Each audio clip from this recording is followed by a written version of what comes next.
राष्ट्राय स्वाहा.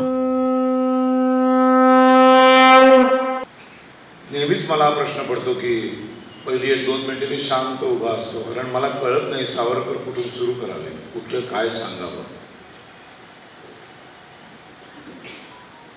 कारण वयाच्या 13व्या वर्षी शपथ घेतली, मारिता मारिता मरे तो झुंजेन, छत्रपती शिवाजी महाराजांसारखा स्वराज्याभिषेक करीन किंवा चापेकर बंधूंसारखा फासावर लटकेन. ही 13 वर्षाच्या पोराने शपथ घेतली आणि तिथून 83व्या वर्षापर्यंत, म्हणजे शेवटच्या क्षणापर्यंत ती शपथ पाळली, प्रतिज्ञा केलेली पाळली, भारत मातेला दिलेलं वचन पाळलं. एवढा प्रचंड संघर्षमय असं आयुष्य जगलेला हा माणूस, त्याच्यात 27 वर्षांची शिक्षा, त्याच्यात 5 वर्ष इंग्लंडमध्ये जाऊन बॅरिस्टरचं प्रशिक्षण घेणं, महाविद्यालयीन आयुष्य, त्याच्यानंतर अंदमानची शिक्षा संपल्यानंतर रत्नागिरीमध्ये 13 वर्ष स्थानबद्धतेमध्ये असताना अस्पृश्यता निवारणाचं कार्य, आणि 37 सालानंतर पुन्हा एकदा स्वातंत्र्य युद्धामध्ये सहभाग, आणि स्वातंत्र्यानंतरची स्वतंत्र भारतात सातत्याने त्यांची केली गेलेली अवहेलना, अवमान, आणि मग सगळ्यात शेवटी आता मृत्यूला कवटाळण्यासाठी समर्थ रामदास स्वामींसारखं प्रायोपवेशन करून स्वतःला संपवणं, जिवंत समाधी घेणारा हा शेवटचा नेता आहे, हा शेवटचा संन्यासी आहे. आता एवढ्या आयुष्यातलं संवाद असा काय सांगायचं, हा मोठा प्रश्न आहे. नुसतं एक ने मजसीने परत मातृभूमीला ह्या एका गाण्याची पार्श्वभूमी, ह्या प्रत्येक वाक्याचा अर्थ सांगायला गेलो तर सव्वा ते 1.5 तास निघून जाईल. एक नुसतं हिंदू नृसिंह महाप्रभू शिवाजी राजा सांगायला तासभर जाईल, एक नुसतं जयदेव जयदेव जय श्री शिवराया हे शिवाजी महाराजांवरची आरती विश्लेषण करायला तासभर जाईल. त्यामुळे नेमकं काय सांगावं तर त्यांचे फार महत्वाचे जे आत्ताच्या काळाला अनुसरून काय गरजेचं आहे, आज कुठले सावरकर अंमलात आणायला पाहिजे, ते सगळ्यात महत्वाचे सावरकर आज अंमलात आणायला हवे ते जातीभेद संपवण्यासाठी अथक परिश्रम करणारे सावरकर, जो आज या भारतीय समाजाला, महाराष्ट्राला आणि हिंदू समाजाला जातीचा जो शाप मिळालेला आहे, आणि जातीभेद इतकं भयानक पद्धतीने वाढत चाललेलं आहे. सावरकरांचं अस्पृश्यता निवारण 1924 ते 37 रत्नागिरीमध्ये राहून, स्थानबद्धतेमध्ये राहून त्यांनी जे केलं ते समजून घेणं फार गरजेचं आहे. कारण 24 ते 37 त्या माणसाने रत्नागिरी जिल्हा अस्पृश्यता निवारण करत करत जवळजवळ यश संपादन करण्याच्या स्टेजपर्यंत आणलेला होता. आणि 37 नंतर आज पुन्हा 2024, बरोबर बघा 100 वर्ष झाली. जेलमधनं सुटले येरवड्याच्या 6 जानेवारी 1924, तिथून त्यांना रत्नागिरीत नेलं, तिथे स्थानबद्धतेत ठेवलं, तिथून पुढे 37 सालापर्यंत बरोबर 100 वर्ष झाली. त्यांनी तेव्हा 100 वर्षापूर्वी सुरू केलेलं जात निर्मूलनाचं काम आजही संपलेलं नाही नव्हे, उलट ते वाढत गेलं. आज तर इतकी भयानक परिस्थिती आहे की 2 मित्र सुद्धा एकमेकांशी बोलताना एकमेकांच्या जातीचा आधी विचार करतात आणि मग एकमेकांशी बोलायचं काय ते ठरवतात. असं नव्हती परिस्थिती. अतिशय सहजपणे आपण एकमेकांच्या जातींबद्दल, एकमेकांच्या जातींमधल्या गुण आणि दोषांबद्दल मोकळेपणाने एकमेकांशी बोलत होतो. आम्ही नाटक सिनेमामध्ये चांभार चौकशा करू नकोस, ढोल मेहनत करू नकोस, अशा पद्धतीचे संवाद सहजपणे बोलत होतो. आता हे संवाद आम्ही बोलू शकत नाही. एखाद्याला राग आल्यानंतर मी मध्यंतरी त्या अग्निहोत्र मालिकेमध्ये माझ्या भावाला तो मला त्रास देतो असे प्रसंग होतात, त्याच्यात मला तो कोंडून ठेवतो, खूप छळतो, तेव्हा मी त्याला म्हणतो अरे चांडाळा कुठे पाप फेडशील. तर हे वाक्यसुद्धा बोलायचं नाही असं चॅनलतर्फे सांगण्यात आलं 2021. तर मी विचारलं का, ह्याच्यात काय प्रॉब्लेम आहे. ते म्हणाले नाही, चांडाळ नावाचा समाज आहे. तर ह्याचा शोध मला 2021 साली लागला. तुम्हाला माहित होतं का कुणाला? तुम्हाला आज लागला. चांडाळ नावाचा समाज आहे तो दुखावला जाईल. बरं, ही तर भावना ज्या दुखावण्याची जी काही प्रक्रिया सुरू आहे सध्या, इथं प्रत्येक व्यक्ती घरातनं कपडे एक वेळ घालणार नाही, पण भावनेला बरोबर घेऊन जातो.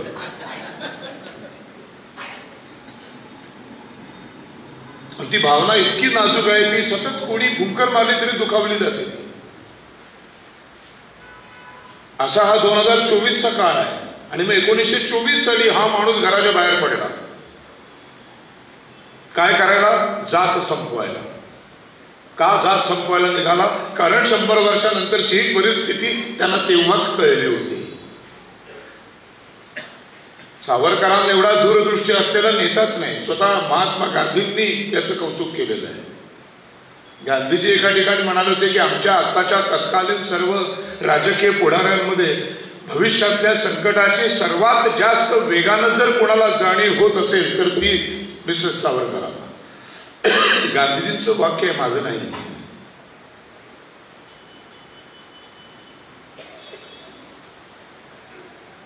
असा हा प्रचंड दूरदृष्टी असलेला माणूस अंदमानामध्ये बसून तो पत्रव्यवहार करतो आणि सांगतो की हिंदूंना संघटित करा. दुसऱ्या महायुद्धाची सुरुवात होणार आहे. या दुसऱ्या महायुद्धामध्ये ब्रिटिशांना दुसरा पर्याय नाहीये. त्यांच्या सैन्यामध्ये त्यांचे ब्रिटिश सैनिक इंग्लंडमधनं आणणं त्यांना प्रॅक्टिकली शक्य नाही. पहिल्या महायुद्धानंतर त्यांचं कंबरडं मोडलेलं आहे, आर्थिक नाकाबंदी झालेली आहे.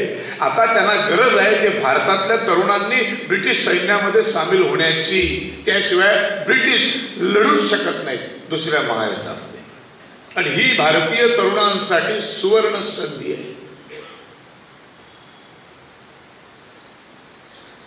फुकटात ट्रेनिंग मिळेल मिलिटरीचं, सैन्याचं. कारण गरज ब्रिटिशांना आहे, आपल्याला नाही. लढायचंय त्यांना, आपल्याला नाही. त्यांना जर फ्रान्स बरोबर जर्मनी बरोबर युद्धामध्ये उभं राहायचं असेल तर त्यांच्याकडे मैदानात उतरवण्याला सैनिकच नाही आहेत. त्यामुळे ते फुकटात तुम्हाला मिलिटरीचं ट्रेनिंग देतील. शस्त्रास्त्र चालवण्याचं ट्रेनिंग मिळेल तुम्हाला. जगातली महासंहारक शस्त्र अस्त्र हाताळायला मिळतील. हे सगळं फुकटात होईल. आणि मग जेव्हा मैदानामध्ये उतराल तेव्हा ब्रिटिशांच्या सैन्यामध्ये जर का 80% हिंदू तरुण सैनिक असतील तर बंदुका फक्त जर्मनीवरनं ब्रिटिशांवरती वळवायचे, फक्त दिशा बदलायचे बंदुकांची, आणि त्याच क्षणी स्वातंत्र्य मिळवायचे. काय थॉट असेल? फुकटात शिकून घ्या, फुकटात ट्रेनिंग घ्या, फुकटात त्यांचाच पैसा घ्या, पगार पण तेच देणार, सगळं करायचं आणि त्यांचीच वाट लावायची.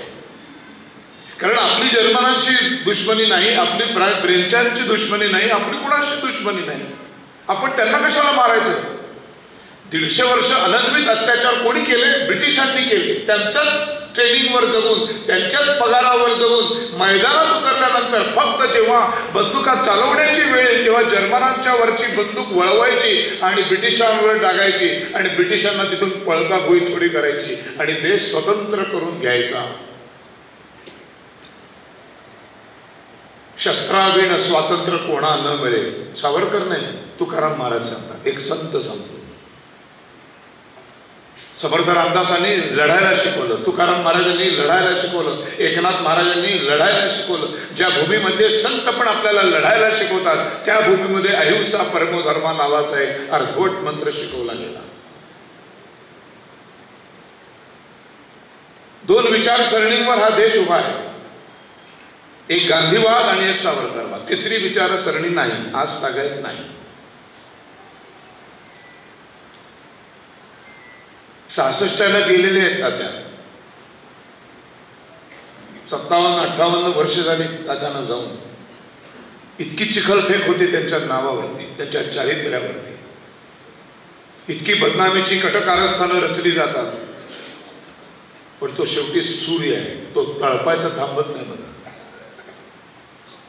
जितकी बदनामी कराल तितकं जास्त पेटून उठतात सावरकरवादी. तितकी जास्त गावागावातली व्याख्यानांची माझी संख्या वाढत जाते. या एका कारणासाठी त्या दिल्लीतल्या पोराचा मी आभारी आहे.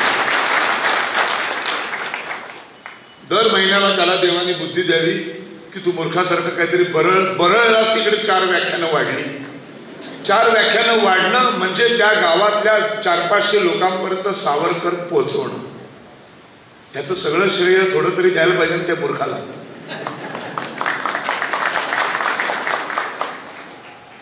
हे टीव्ही चॅनलवाले नाही, फरक काही पडत नाही. पण मी हल्ली अलाउड करत नाही त्यांना, परमिशन देत नाही मी हल्ली. माझी व्याख्यानं सगळे टीव्ही चॅनलवाले की सरळ हकलून देतो त्यांना. कारण अतिशय बकवास अशी पत्रकारिता सध्या सुरू आहे. एवढी घाणेरडी पत्रकारिता या महाराष्ट्रात याच्या आधी कधी घडलेली नसेल.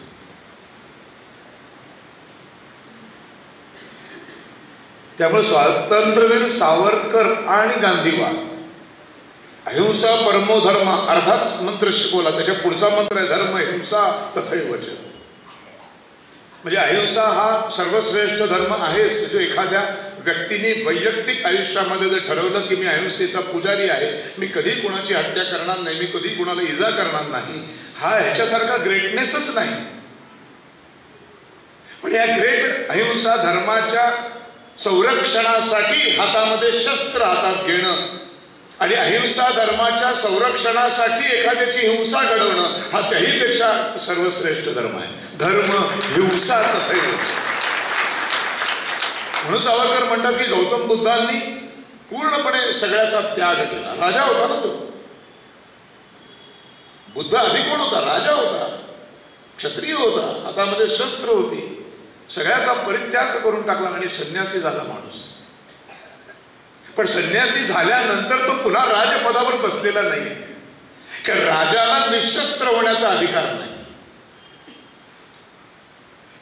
प्रजेचं रक्षण करणारा तो राजा, आणि रक्षण हे फक्त आणि फक्त हातामध्ये शस्त्र घेऊनच केलं जातं. ज्या राजाकडे सैन्य असतं, ज्या राजाकडे महासंवारक शस्त्र अस्त्र असतात, तोच फक्त आपल्या प्रजेची अत्यंत सुरक्षा बाळगू शकतो. त्यामुळे शस्त्रावर विश्वास असलाच पाहिजे. मला बुद्ध आवडतात, मला बुद्ध व्हायला केव्हाही आवडेल, पण केव्हा जगातला सर्वात शेवटचा माणूस जेव्हा बुद्ध होईल तेव्हा मी बुद्ध होईल, हे सावरकर आहे. मी एकटाच बुद्ध व्हायचो आणि समोरचा मात्र AK-47 खाली ठेवायलाच तयार नाही, असं नाही जाणं. मी निशस्त्र व्हायचं, समोरचा शस्त्र ठेवायलाच तयार नाही. तो म्हणणार मी मारत राहणार, तुम्ही ठेवा, असं नाही जाणं. मग तो जोपर्यंत ठेवत नाही, त्याला जोपर्यंत बौद्धिझम पटत नाही, त्याला जोपर्यंत अहिंसेवरचं त्याचं प्रेम बसत नाही, तोपर्यंत मला अहिंसक होण्याचा अधिकारच नाही. दुबळ्या माणसाच्या तोंडी अहिंसा शोभून दिसत नाही, सशक्त आणि शस्त्रधारी माणसाच्या तोंडी अहिंसा शोभून दिसते. एखादा जेव्हा हातामध्ये बंदूक लोडेड गन घेऊन उभा असतो आणि तो म्हणतो मी पहिली गोळी मारणार नाही, तेव्हा त्याच्यावर गोळी मारताना समोरचा 100 वेळा विचार करतो. कारण गोळी लोडेड गन घेऊन उभा आहे, तो नाही मारणार, पण मी मारलं तो सोडणार पण नाही. पण आम्ही जर गनच हातात घेतली नाही आणि पावडार उभे राहिलो तर काय, मग तो गोळ्या मारतच सुटणार. आणि मग असेच गोळ्या मारत सुटले. असेच या राष्ट्रावरती, या संस्कृतीवरती सातत्याने आक्रमण होत राहिली, कारण आम्ही दुबळे राहिलो. स्वतंत्र भारतामध्ये असंख्य प्रकारची आक्रमण होत राहिली, पण सावरकर संपू नाही शकलो कोणी.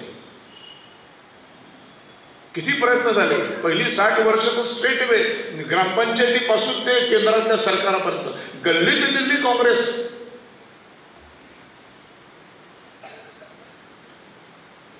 एकाही रस्त्याला सावरकरांचं नाव आहे, एकाही चौकाला सावरकरांचं नाव आहे. सावरकर इतिहासातनं काढून टाकलेले आहे, तरी सुद्धा सावरकर टिकून आहे, सावरकर विचार टिकून आहे. कारण तो सूर्य आहे. ज्यांनी सूर्यावर थुंकायचा प्रयत्न केला, ती थुंकी त्यांच्याच थोबाडावर पडली, तरी कळत नाहीये. तसंच पुसतंय तरी परत थुंकतंय. काय बोलायचं.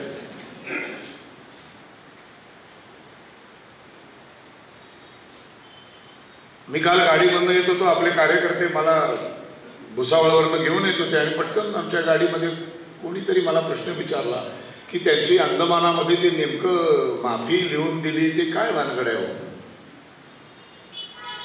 तुम्हाला एकट्याला नाही सांगत, उद्या सगळ्यांनाच सांगतो. एक तर त्यांनी कुठलाही माफीनामा लिहून दिलेला नाही. मुळात सावरकरांनी त्यांनी लिहून दिलेली दयापत्र, ॲम्नेस्टी पिटिशन ब्रिटिश भाषेमध्ये, हा त्यांना ब्रिटिश सरकारने दिलेला अधिकार आहे. सिंपल, सोपं करून सांगतो. आज आपल्या भारतामध्ये कुठल्याही माणसाला अटक झाल्यानंतर त्याला जामिनाचा अर्ज करण्याचा अधिकार आहे. इतका मोठा ताजवरचा हल्ला करणाऱ्या कसाबला सुद्धा राष्ट्रपतींकडे दयेचा अर्ज करण्याचा अधिकार होता आणि त्यांनी तो बजावला. संसदेवर हल्ला करणाऱ्या अफजल गुरुला सुद्धा हा अधिकार होता आणि त्यांनी तो बजावला आणि राष्ट्रपतींनी पण कित्येक काळापर्यंत तो आपल्या खाली ठेवून दिला.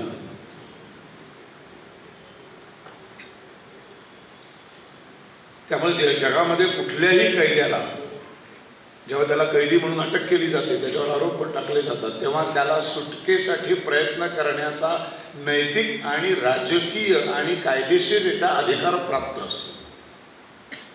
आणि सावरकर हे क्रिमिनल म्हणून अटक केलेले नव्हते, हे सगळे राजकीय कैदी आहेत, स्पेशल प्रिझनर. त्यांच्या बिल्ल्यावर तसं लिहिलेलं आहे, स्पेशल प्रिझनर. हे सगळे राजकीय कैदी आहेत, देशाच्या स्वातंत्र्यासाठी झटणारे कैदी. आणि या सगळ्यांना ॲम्नेस्टी पिटिशनचा अर्ज करण्याचा अधिकार होता. ॲम्नेस्टी पिटिशनचा अर्थ मराठीमध्ये दयेचा अर्ज, म्हणजे आमच्यावर दया दाखवा. तुम्ही स्वतःच बोंबलत म्हणता ना की ब्रिटिश सरकार अत्यंत दयाळू आहे, इंग्रज सरकार अत्यंत दयाळू आहे, मग ती दया आम्हाला दाखवा. मग दया दाखवा म्हणजे काय की मला जी 50 वर्षांची शिक्षा दिली ती कमी करा, मला जी कोलूला लावून फिरवलं जातं त्याच्याऐवजी दुसरी कुठली तरी शिक्षा द्या, माझ्या शिक्षेमध्ये थोडी सौम्यता आणा.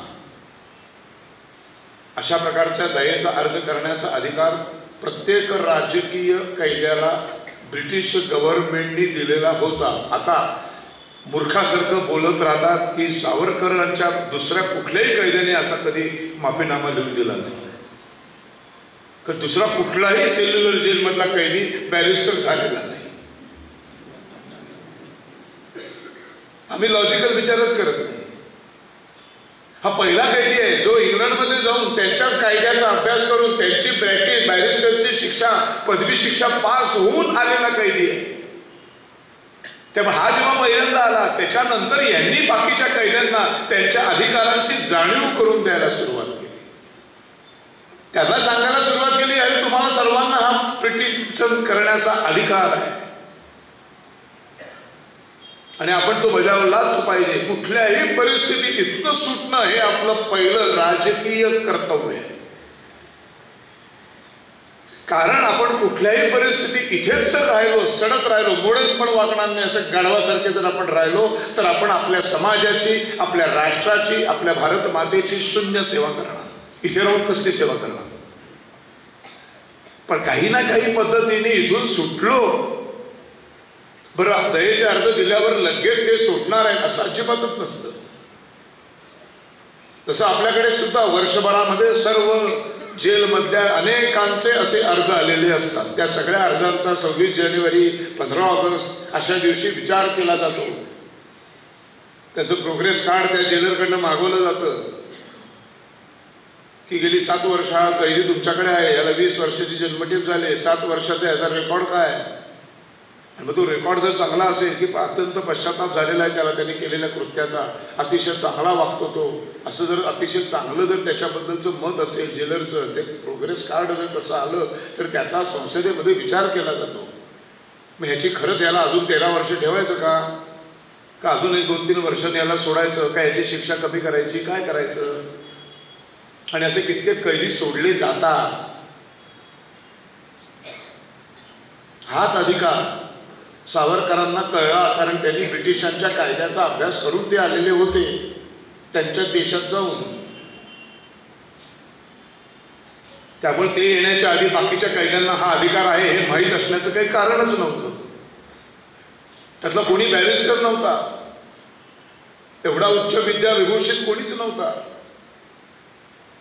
मग हे तिथे आल्यानंतर 1910 डिसेंबरमध्ये जेव्हा ते अंदमानात पहिल्यांदा पाऊल टाकलं, त्याच्यानंतर लगेच 11च्या पहिल्या महिन्यामध्ये त्यांनी सर्व कैद्यांना हे जसं जशा भेटी होतील तसं तसं सांगायला सुरुवात केली.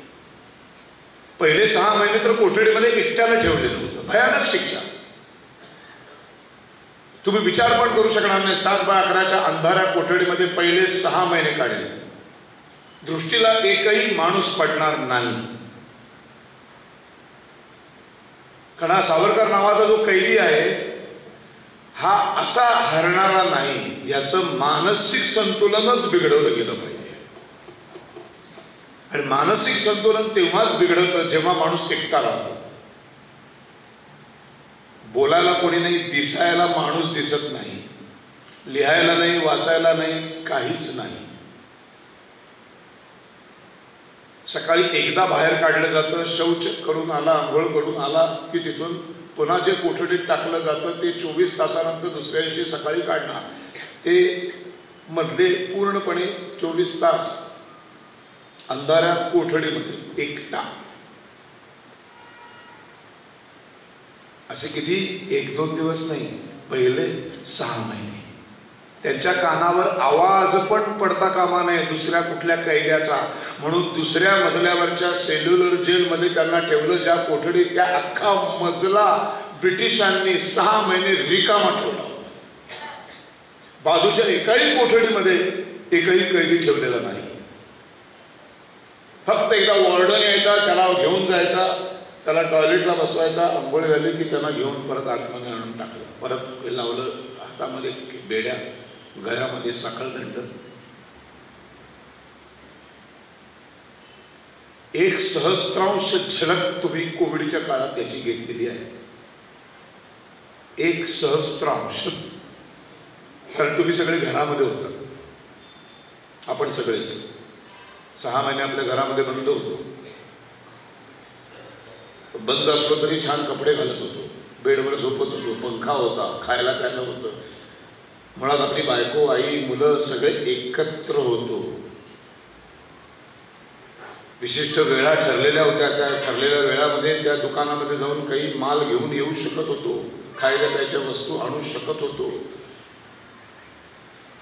घरात बसल्या बसल्या छान छान बायकोला, आईला काय काय सांगायचो आपण. आता जरा हे कर, काय करायचं, टाइमपासच होत नाही, वेळच जात नाही. टीव्ही होता बघायला, रेडिओ होता, OTT प्लॅटफॉर्म होते, अनेक वेब सिरीज बघायला होत्या, मालिका होत्या, सिनेमे होते, गाणी होती, रेडिओ होता. अशा असंख्य गोष्टी होत्या. शौचाला जाण्यासाठी स्वतःच्या घरातलं उत्तम शौचालय होतं, स्वच्छ. सावरकरांना शौचाला जायला शौचालय नव्हतं. सकाळी एकदा ते जाऊन यायचे. त्याच्यानंतर जर त्यांना दिवसभरात संडासला लागली, लघवीला लागली तर 7/11च्या कोठडीतल्याच एका कोपऱ्यामध्ये त्यांना संडास करावा लागायचा. तिथेच त्यांना लघवी करायला लागायची. त्याच्याच बाजूला त्यांना पुढचे 24 तास बसून राहावं लागायचं. आणि त्यांची विष्ठा म्हणजे ब्रिटिशांची कोठडी भारतीय कैद्यांनी घाणेरडी केली म्हणून 7 चापकाचे फटके बसायचे. आणि ते बसू नयेत मग दुसऱ्या दिवशी तो वॉर्डन यायच्या. ती सुकलेली विष्ठा स्वतःच्या हाताने उचलायची आणि वरच्या खिडकीतनं बाहेर फेकून द्यायची.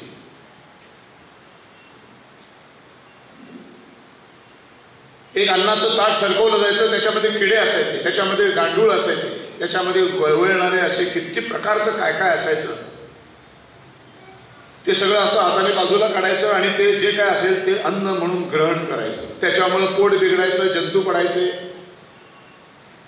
कित्येक वेळेला संडासातून रुग्णातून रक्त पडलेलं आहे तात्यांच्याच नाही, हे तिथल्या सर्व कैद्यांच्या बाबतीत मी सांगतो.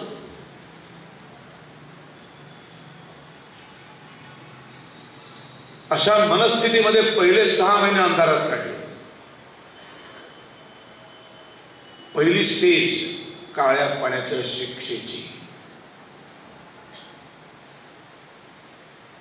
आणि हा एअर कंडिशनचे कंटेनर घेऊन फिरतो. लायकी आहे का बोलायची तरी?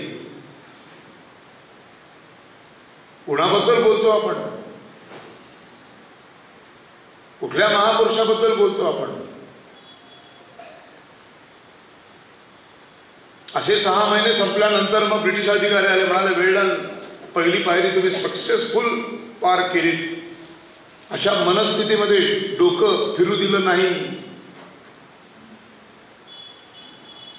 मनस्थिती ढासळू दिली नाही, मनोबल ढासळलं नाही. कुठल्या लेवलची मानसिकता असेल सावरकर नावाच्या या कैद्याची, तुम्ही इमॅजिन करा. कधी कधी आपल्या घरामध्ये रात्री 12-12:30ला आपण जातो, सगळे घर झोपलेलं असतं म्हणून आपण लाईट लावत नाही. आणि कधी कधी असं होतं बघा की आपल्याला झोपच येत नाही, है ना. असं होतं कधीतरी एखाद्या दिवशी चायला झोपच येत नाही यार, 2-3 तास मी जागा होतो, तळमळाला होतं, सुचत नाही. बरं बाकी सगळे छान डाराडूर झोपलेलं असं, उठवायचं पण नसतं. आणि मग ते 2-3 तास सुद्धा जात नाही. ना माणसाने 6 महिने काढले.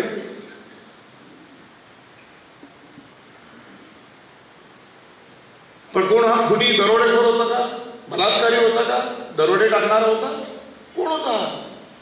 इंग्लंडमध्ये जाऊन 1910 बॅरिस्टर झालेला माणूस, बॅरिस्टरची पदवी घेतली असती तर युरोप खंडामध्ये लाखो रुपयांच्या नोकऱ्या मिळाल्या असत्या, प्रॅक्टिस केली असती.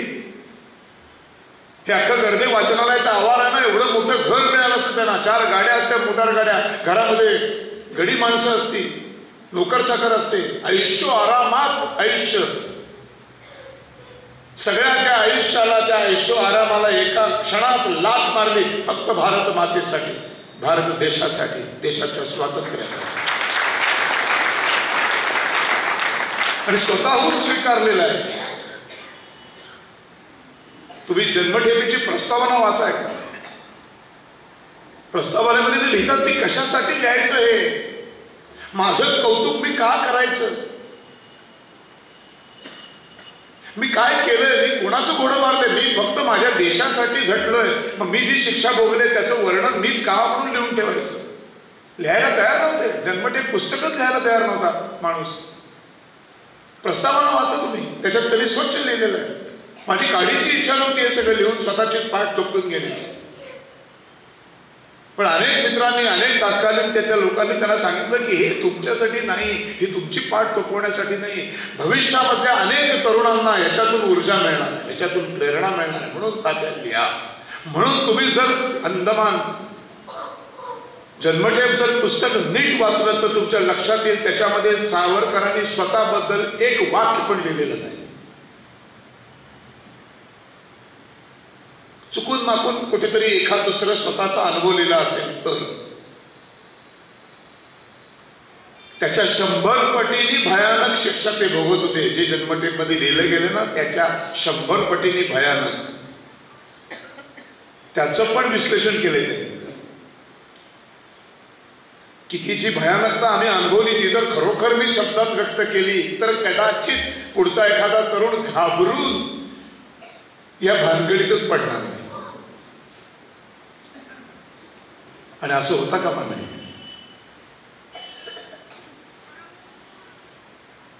इतकं ते सौम्य सौम्य सौम्य करून सबड्यूड करून लिहिलेलं पुस्तक आहे. तरी ते वाचताना अंगावर रोमांच उभं राहतं, तरी ते वाचताना काटा उभा राहतो, डोळ्यातनं गळा पाणी मारतं. स्टोरी टेलवर अख्खं पुस्तक 850 पानं माझ्याच आवाजामध्ये. मग 6 महिन्याची पहिली स्टेज सक्सेसफुल झाल्यानंतर मग त्यांना अंधारा कोठडीतनं बाहेर काढलं. मग पुढची दुसरी पायरी शिक्षेची, काळ्या पाण्याच्या. कुठली? 100 नारळ आणून द्यायची त्यांना. आता कोणाला माहिती नसेल, असे लाकडाची पट्टी असायची, त्याला ना असे अणुकुचीदार एक लोखंडी असा बार चिकटवलेला असायचा. आणि तो नारळ म्हणजे ते मोठं झाडावरनं उतरवलेला नारळ डोळ्यासमोर ना सोडलेला नाही, तो असा आपटायचा त्या लोखंडी ह्याच्यावर असा, आणि त्याला अशी भोकं पाडून पाडून तो असं उचकटून तो काढायचा आणि तो सोडायचा. केलेत कधी कोणी? बरे करताना गळ्यामध्ये साखळदंड, पायामध्ये साखळदंड, गळ्यापासून पायापर्यंत एक चेन लोखंडी, हातामध्ये बेड्या, आणि तसाच तो नारळ उचलायचा, असं करायचं. काय होत असेल त्या शरीराचं? एक नाही 100 नारळ सोलायची दुसरी पायरी. ती पुढं 4 महिने चालली, 6 महिने चालली, त्याच्यातही यशस्वी झाले. मग म्हणाले आता हा जो सोललेला नारळाचा जो काथ्या आहे तो कुटायचा. असे मोठे मोठे खल आणि बत्ते, त्याच्यामध्ये ते सगळे काथ्या टाकायचा सोललेला, आणि तो कुटून कुटून तो मऊ करायचा. मऊ केल्यानंतर त्याला असा वेळून वेळून त्याच्या काथ्याच्या दोऱ्या बनवायच्या, ज्या आता आपल्याला मिळतात. हाताला घट्टे पडायचे, हातामधून रक्त यायचं, सगळं अंग वेदनांनी. नंतर तर एका ठिकाणी त्यांनी लिहिलंय की आता शरीराचा एकही अवयव असा राहिला नाही की जो वेदनेने आक्रोश करत नाहीये. आता त्या आक्रोशाची, वेदनांची पण सवय व्हायला लागली. उभं राहायचं तरी प्रॉब्लेम, बसायचं तरी प्रॉब्लेम, आडवं व्हायचं तरी प्रॉब्लेम. अतिशय प्रामाणिकपणे त्यांनी त्यात लिहिलंय की 3 का 4 वेळेला ह्या सगळ्यातून कायमचं मुक्त व्हावं आणि आत्महत्या करावी हाही विचार मनाला शिवला. अतिशय प्रामाणिकपणे लिहिले.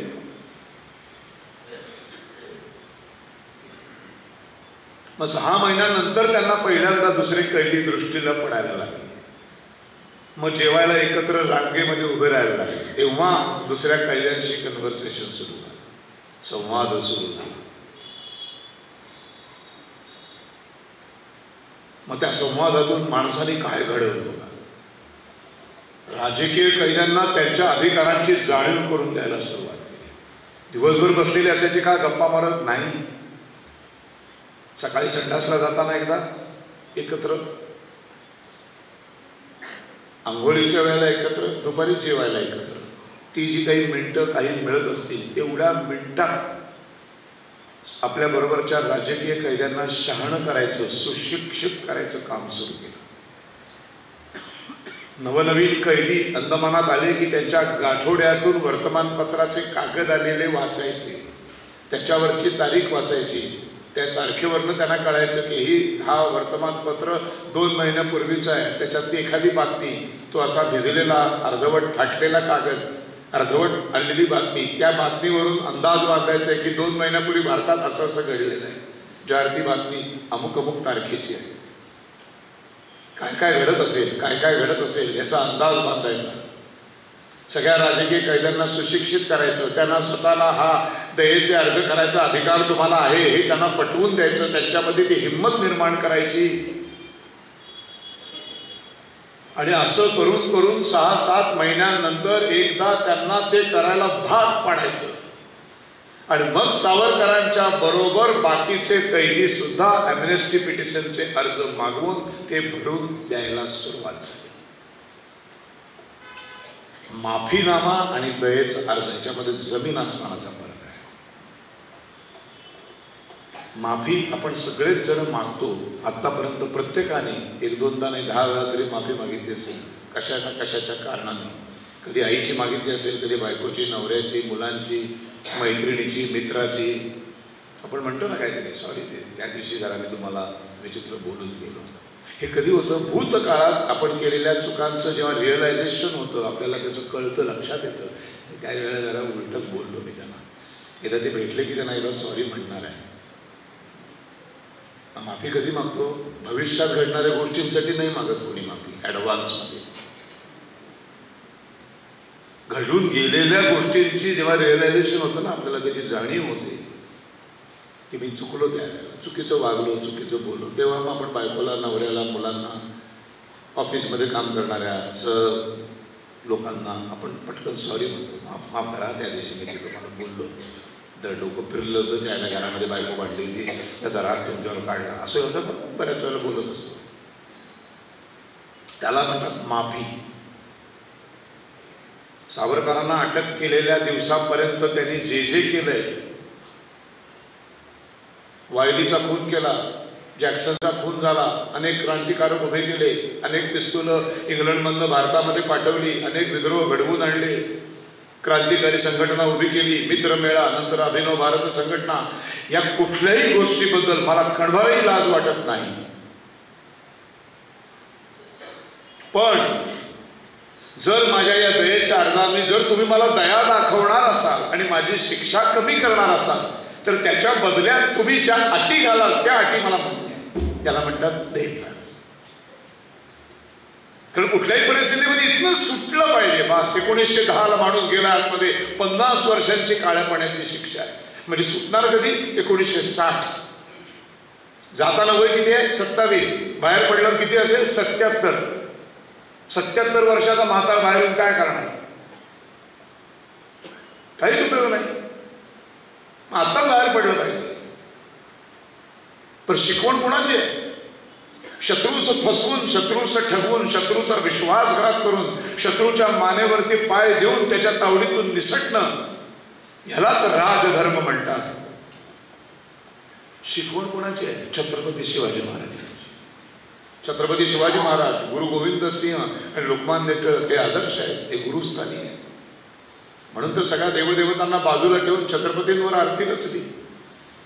म्हणून तर छत्रपतींना डायरेक्ट हे हिंदू नृसिंह प्रभू शिवाजी राजा काय उपमा दिली आहे? नृसिंहाची. का नृसिंहाची? दत्ताची का नाही? मारुतीची का नाही? रामाची का नाही? कृष्णाची का नाही? नृसिंहाचीच का? कारण शत्रू हिरण्यकश्यपू सारखा. ॲट एनी कॉस्ट कुठल्याही परिस्थितीत या शत्रूला संपवायचं असेल तर आता दत्त चालणार नाही, मारुती चालणार नाही, राम चालणार नाही, कृष्ण चालणार नाही, नृसिंहच पाहिजे. माहिती आहे ना गोष्ट हिरण्यकश्यपूची? वरदान दिलं होतं ना त्यांना, दिवसा नाही मरणार, रात्री नाही मरणार, घरात नाही, मग बाहेर नाही, माणसाकडून मरण येणार नाही, प्राण्याकडून येणार नाही, शस्त्राने नाही, अस्त्राने नाही. मग रूप घेतलंय, अवतार घेतलाय नृसिंहाचा. अर्ध माणूस अर्धा सिंह. घरात नाही, बचत नाही, उंबरठ्यावर मारलं, अस्त्र नाही, शस्त्र नाही, नखाने पाडला, दिवस नाही, रात्र नाही, मध्ये पाडला. म्हणून छत्रपतींना ते म्हणाले, हे हिंदू नृसिंह प्रभू शिवाजी राजा. छत्रपती ज्यांच्या बरोबर लढले ते सगळे हिरण्यकश्यपूचे अवतार होते, जे आजही आहेत, संपलेले नाहीत. ते त्यांची संपवण्याची मुहूर्त वेळ 22 तारखेला आपण रोज.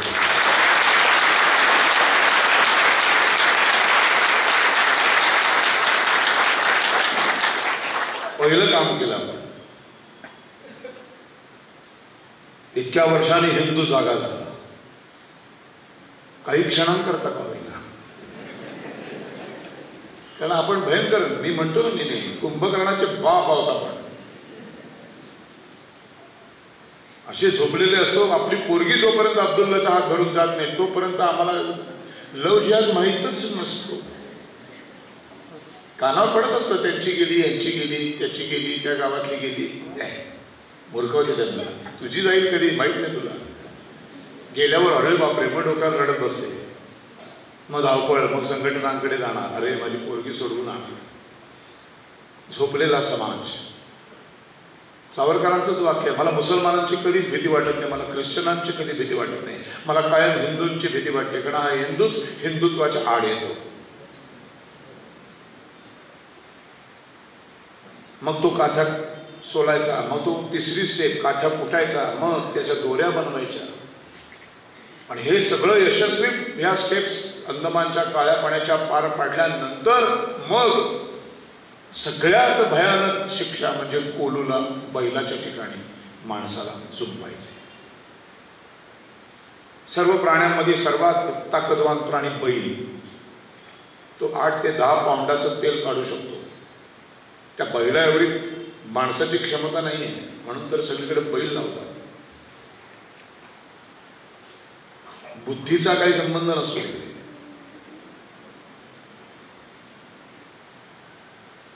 म्हणून आपण माणसं बघा, एकमेकांना कधी कधी हे बैला म्हणतो ना आपण.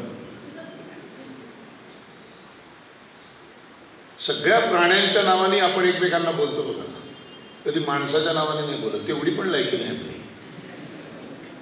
कुत्र्या म्हणतो, हे म्हैस म्हणतो, गाईसारखी गरीब आहे म्हणतो, उंटासारखा आहे म्हणतो, घोडा आहे म्हणतो, गाढव आहे म्हणतो, बैल आहे म्हणतो. बघा, कधी माणूस म्हणतो का आपण? तेवढी लायकी नाही आपली.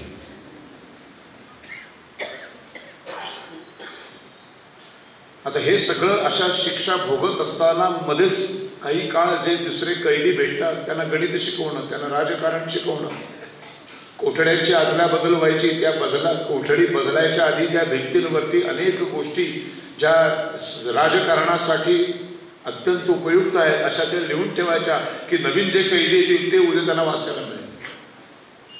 तिथे गेल्यानंतर मुसलमान कैदीचा त्रास सुरू झाला हिंदू कैद्यांना. अंदमानच्या शिक्षेमध्ये असंख्य मुसलमान कैदी पण होते, त्यांचा भयानक त्रास होता. त्याच्याबरोबरची एक वेगळी लढाई सायमल्टेनियसली ते लढत होते.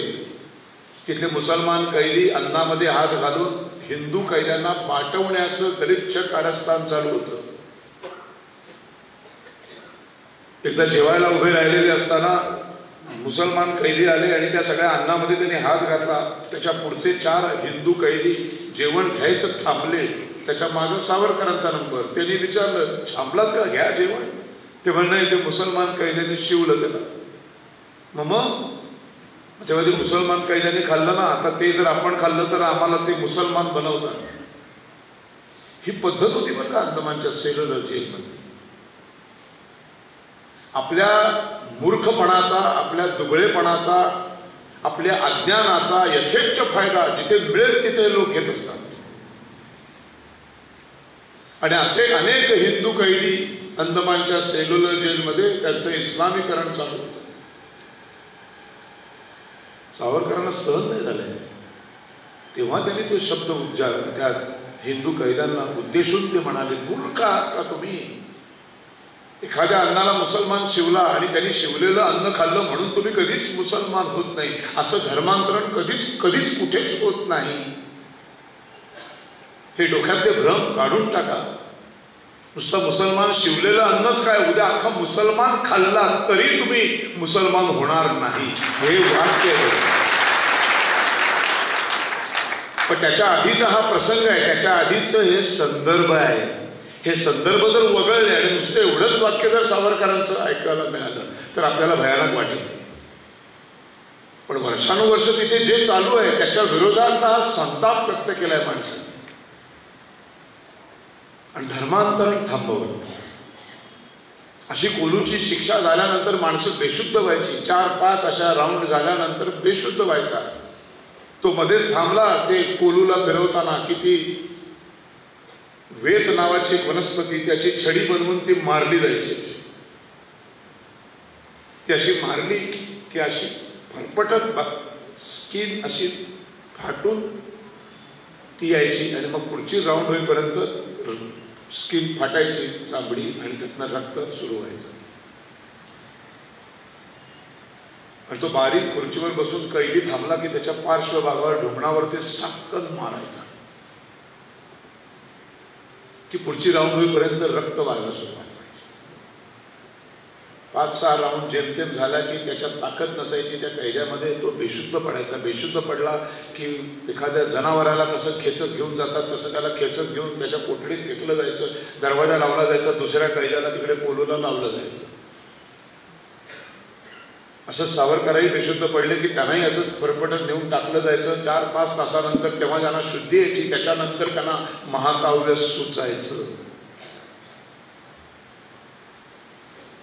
आणि मग गोमांतक आणि कमलासारखं महाकाव्य, 6000 ओव्यांचं महाकाव्य त्या अंदमानच्या भिंतींवर रचलं माणसाने. अशा मानसिकतेमध्ये, अशा अवस्थेमध्ये भिंतींवर आपल्या साखळदंडांचे जे खिळे असतात त्या खिळ्याने लिहिलेल्या ओळी पाठ केल्या. 1910 ते 1921 आणि 1924ला जेव्हा रत्नागिरीच्या स्थानपद्धतीत आणून ठेवलं घरामध्ये, तेव्हा त्या 6000 ओव्या भिंतीवर लिहिलेल्या पाठ केलेल्या कागदावर उतरवल्या. म्हणून आज आपल्याला कमला वाचायला मिळतं. म्हणून आज आपल्याला गोमंतक वाचायला मिळतं. बुद्धीची कुठली लेवल आहे होई आणि कुठे बुद्धीची लेवल आहे ही दिल्लीतली.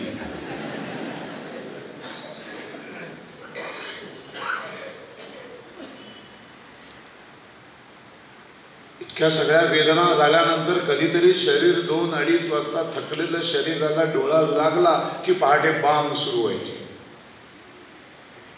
तिथे मुसलमान कधी पहाटे बोंबलायला सुरू करायचे. त्याचा त्रास सुरू झाला. अर्ज लिहून दिले बारीकडे 4 वेळा 5 वेळेला, बाबा हे पहाटेची बांग बंद करा, आम्हाला झोप लागते जराशी पुढे 4 तास. ती पण झोप यांनी आम्ही डिस्टर्ब होतो. त्यांनी सांगितलं तो त्यांच्या धर्माचा प्रश्न आहे, आम्ही त्यांना थांबवू शकत नाही. तर धार्मिक मुद्दा आल्यानंतर काय करणार? आता बांध थांबवणार कशी? एकही कार्यकर्ता नाही, एकही संघटना नाही, एकटा माणूस लढतोय. अफाट बुद्धिमत्ता, अफाट वाचन, साक्षात सरस्वतीचा पुत्र, हरकत नाही म्हणाला. मग जर ते धर्माचं कार्य असेल तर माझाही धर्मग्रंथ भगवद्गीता मला वाचायला हवा आहे. आता नाही कसं म्हणणार? द्यायलाच पाहिजे. अंदमानातून भगवद्गीता भारतातून मागवली गेली, ती महिनाभरानंतर आली, सावरकरांच्या हातामध्ये दिली गेली. देऊन तो ऑफिसर जात असताना त्याला थांबवलं, म्हणाले 1 मिनिट थांबा. आणि भगवद्गीतेचं पान पहिलं उघडलं, त्याच्यावर एक छान चित्र होतं, रथ होता 7 घोड्यांचा, एक धनुर्धारी अर्जुन उभा होता, आपण चित्र काय बघतोय, आणि एक सारथी बसला होता असं मोरपीस लावलेला, आणि त्याच्या हातामध्ये एक शंख होता. आहे ना फोटो? ते सावरकरांना माहिती आहे या ब्रिटिश अधिकाऱ्याला संस्कृतचा काही सुतराम संबंध नाही. पहिले 2 श्लोक वाचले आणि म्हणाले या श्लोकात असं लिहिलेलं आहे, हा भगवान श्रीकृष्ण यांनी भगवद्गीता हा आमचा धर्मग्रंथ आहे, आणि या श्लोकात असं लिहिलेलं आहे की हा जो श्रीकृष्ण आमचा देव जो शंख वाजवतोय तो प्रत्येक हिंदूंनी सकाळी उठल्यावर शंख वाजवायचा आहे, असं लिहिलंय. जर ते त्यांच्या धर्माचं कार्य असेल तर हे आमच्या पण धर्माचं कार्य आहे. आमच्या सेल्युलर जेलमधल्या सर्व हिंदू कैद्यांना उद्या शंख मिळाले पाहिजे. आता शंख काय तिथे उपलब्धच आहे, चारी बाजूला समुद्रच आहे. झाले 2-3 दिवसात सगळ्यांच्या हातात शंख आले, कैद्यांना पण काही ना अचानक शंख का आले? पण डोके चाललेलं होतं की हा काहीतरी बडे बाबू म्हणायचे, सावरकरांना बडे बाबू म्हणायचे, कारण ते सगळ्यात उच्च शिक्षित होते म्हणून. तर बडे बाबू का कुछ होगा कल पता चल जाएगा, म्हणजे जेवायला किंवा शौचाला जाताना कळेलच ह्याचं काय करायचं ते. दुसऱ्या दिवशी सगळ्यांना सांगितलं हे असं आपल्याकडे शंख मिळाले सर्वांना, ओके. आपण उगाच वाजवायचं नाही, तिकडे बोंबला लागलं की वाजवायचे. पण त्यांची संख्या कमी, हिंदू कैद्यांची संख्या जास्त होती. दुसऱ्या दिवशी ते ओरडायला लागल्यावर ह्या अख्ख्या सेल्युलर जेलमधनं 550 कोठड्यांमधनं फॉन शंख सुरू झाले. आता ते डिस्टर्ब झाले, ते गेले तक्रार करायला. ते म्हणाले नाही हो धर्माचं आहे ते. बरं, ब्रिटिश अधिकारी, तिथे नोकरी करणारे पोलीस ऑफिसर सगळे ते काय रोज सकाळची लोकल पकडून जात नव्हते अंदमानात, तिथेच त्यांनाही राहावं लागत होतं. त्यांच्याही झोपेचा सत्यानाश. पूर्वी एकच होतं, आता हे एकदम सगळं सुरू झालं. मग एक मिटिंग झाली, त्या बारीने दोघांनाही बोलवलं, त्या मुसलमान मुख्य कैद्यांनाही बोलवलं, सावरकरांना बोलवलं, हे संपवा. त्याच्यावर लगेच त्यांनी दुसऱ्या पानावरचा एक मंत्र म्हणून दाखवला. तर त्यांना माहिती आहे ह्या मुसलमानाला या मंत्र माहीत नाही, ब्रिटिशालाही माहीत नाही. आणि म्हणाले याच्यात लिहिलेलं आहे शंख वाजवायलाच पाहिजे, असं कंपल्शन नाही. जर तुम्ही बंद झालात आम्ही बंद होऊ. आणि सेल्युलर जेलमधली बांग बंद झाली.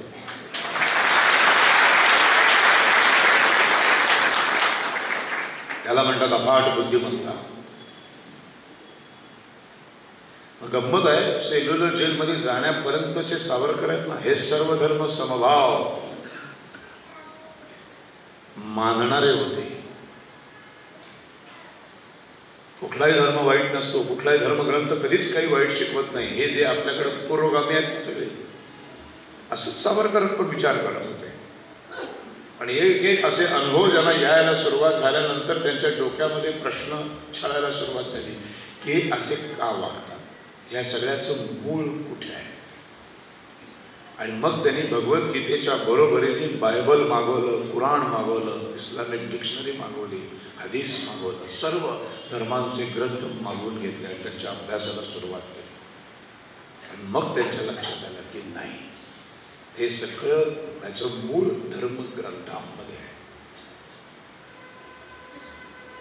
आणि मग जेव्हा ते सुटले 37ला सर्व बंधनातून मुक्त झाले, त्याच्यानंतरच्या सर्व भाषणांमध्ये ते हिंदूंबरोबर मुसलमानांना, ख्रिश्चनांना सुद्धा सांगायला त्यांनी सुरुवात केली की वेद, पुराण, कुराण आणि बायबल हे धर्मग्रंथ पूजनीय आहेत, आचरणीय नाहीत. धर्मग्रंथ कुठलेही पुस्तक हे लिहिलं जातं तेव्हाचा काळ, सामाजिक भौगोलिक परिस्थिती जबाबदार असते त्याच्यातल्या काही विधानांसाठी. काळ बदलतो, परिस्थिती बदलते, समाज बदलतो, जग बदलत असतं. त्या काळानुसार त्यातल्या धर्मग्रंथातल्या काही गोष्टी या संदर्भहीन होऊन जातात, काळाच्या मागे निघून जातात, त्या बदलायच्या असतात, त्या सोडून द्यायच्या असतात, त्यांना चिकटून नसतं बसायचं. जुम्मे की जुम्मा आंघोळ म्हणजे वाळवंटात फिरणाऱ्या भटक्या जमाती, पाणीच नाही म्हणून मग एकदा तरी आंघोळ करायला पाहिजे म्हणून जुम्मे की जुम्मा. 24 तास पाणी आहे तरी जुम्मे की जुम्मा. कुठे आपण बदललो. सावरकर म्हणायचे आम्ही बदललो, तुम्ही बदला. आमच्याकडे पण सती जात होत्या बायका, का तो काळ तसा होता. नवरा गेल्यानंतर 4 पुरुषांकडनं शील भ्रष्ट होण्याच्या वेदनांपेक्षा भस्म होऊन जाण्याची वेदना कमी वाटत होती. मग काळ जसा बदलत गेला तसं सती जाण्याची गरज नाही आहे. मग आपण बायकांना विद्रुप करायला सुरुवात केली. कामवासनात जागृत होणार नाही म्हणून मुंडण करून त्या अलवणामध्ये असायच्या बायका. मग तोही काळ बदलत गेला. मग आपण त्याला केस वाढवायला दिले आणि मग पांढऱ्या कपड्यात आणली त्याला. पांढरं फटक कपाळ, कुठलाही दागदागिना नाही आणि पांढऱ्या वेशातली बाई. माझ्या बाईकडे बघून कुठली भावनाच उद्दीपित होत नाही आणि त्यांचं नकळत संरक्षण होतं. असं करत करत आज आपण बदल, आता तर कळतच नाही. हिंदू समाज हा काळानुरूप बदलत गेलाय. सगळं बदललंय आपण आणि हे बदललंच पाहिजे, कारण धर्मग्रंथ हे कधीही अपडेट होत नाही. अपडेट काय होतं? एकच गोष्ट, विज्ञान. त्यामुळं वेद, पुराण, कुराण आणि बायबल हे धर्मग्रंथ पूजनीय आहेत, आचरणीय नाही. काळानुरूप त्यातले जे संदर्भ निघून जातात ते सोडून त्यातलं जे चांगलं आहे ते घेऊन पुढे जायचं असतं. म्हणून धर्मग्रंथच वाईट आहे हेही चुकीचं आहे. चुकीचं काहीच नसतं, वाईट काहीच नसतं. हे फक्त लक्षात घेतलं पाहिजे की हे पुस्तक कधी लिहिलंय. 1352 लिहिलेलं पुस्तक 2023 नाही लागू पडत. त्याच्या 40 गोष्टी आता जुन्या झाल्या, काळ बदलला. मग ती छत्रपतींचं उदाहरण देतात. छत्रपती हा आपला आदर्श आहे. साक्षात परमेश्वराच्या ठिकाणी ठेवून आपण पूजा करतो त्यांची. म्हणून शिवाजी महाराज जसे लढले तसे आपण आता लढणार का? नाही ना. आता रणगाडे आले, विमानं आली, अजूनही आम्ही घोड्यावर बसणार का? नाही, आमचे शिवाजी महाराज तलवारी लढायला, आम्ही तलवारी सोडणार नाही. असं नाही. समोर AK-47 आहे, तलवारीने काय करणार असतो बाबा? म्हणून शिवाजी चुकीचे ठरतात का? नाही, कारण त्या काळात तेच त्यांच्याकडे उपलब्ध होतं. मग घ्यायचं काय असतं धर्मग्रंथांमधून, इतिहासामधून? त्याच्या मागचा उद्देश घ्यायचा. शिवाजी महाराजांकडनं घ्यायचं काय? घोड्यावर बसायचं आता घेऊन चालणार नाही, तलवारीने लढणं आता चालणार नाही, दांडपट्टे आता चालणार नाही. मग आता शिवाजी महाराजांकडनं काय घ्यायला पाहिजे? शत्रूस फसवून, शत्रूस ठगवून, शत्रूचा विश्वासघात करून शत्रूच्या तावडीतून निसटणं हे कुठल्याही काळामध्ये लागू पडतं. मग शिवाजी महाराज पळाले की नाही आग्र्यावरून? सुटले ना. कसे सुटले असतील? ते म्हणाले मोडेल पण वागणार नाही, मी नाही, म्हणून त्यांना कोणी घाबरट म्हणत नाही, त्यांना पळपुटा म्हणत नाही. अफजल खान चालून आला तेव्हा अफजल खान बोलवत होता ये लढायला. माहित होतं महाराजांना मी कसं लढणार आहे. एक तर सपाट मैदानावर लढण्याची क्षमता नव्हती, ती पॉवर नव्हती, तेवढं सैन्य नव्हतं. तो 5-10 लाख, इथे 40-50 हजार. अपुरी साधन सामुग्री, तेवढे घोडे नाही, हत्ती दल, उंट दल तर नाहीच. सपाट मैदानावर लढायला गेलो मूर्खासारखा तर मी हरेल, 5व्या मिनिटाला दुसऱ्या दिवशी हरेल. मग हरलो तर स्वराज्याचं स्वप्न भंगेल माझं. मग आत्ता गरज काय आहे? कशाची गरज आहे? शत्रूला फसवण्याची गरज आहे, शत्रूशी खोटं बोलण्याची गरज आहे. मग खोटी कागदपत्र दिली की नाही, आम्ही तुमची माफी मागतो, आम्ही तुम्हाला घाबरतो, म्हणजे घाबरट होते का? मग मी 1910 वयाच्या 27व्या वर्षापासून 77व्या वर्षापर्यंत गाढवासारखा इथेच राहिलो तर मी राष्ट्राची सेवा करू शकतो? नाही, शून्य सेवा. काय सेवा करणार?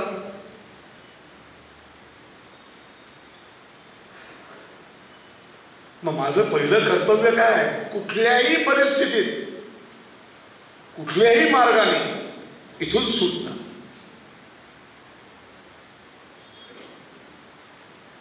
राजकीय नेतृत्वाच्या समोर जेव्हा जेव्हा 2-3 मार्ग असतात, त्या सगळ्यात एक पहिला मार्ग निवडायचा असतो.